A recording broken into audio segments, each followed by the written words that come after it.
మామిడి కొమ్మల మాటున దాగున్న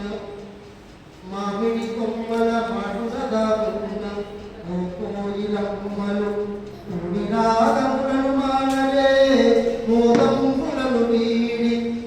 మనిషిలో కరువైన మనిషి తత్వమెరుక చేయించు పలుకు ఈ పూటలు మాయమా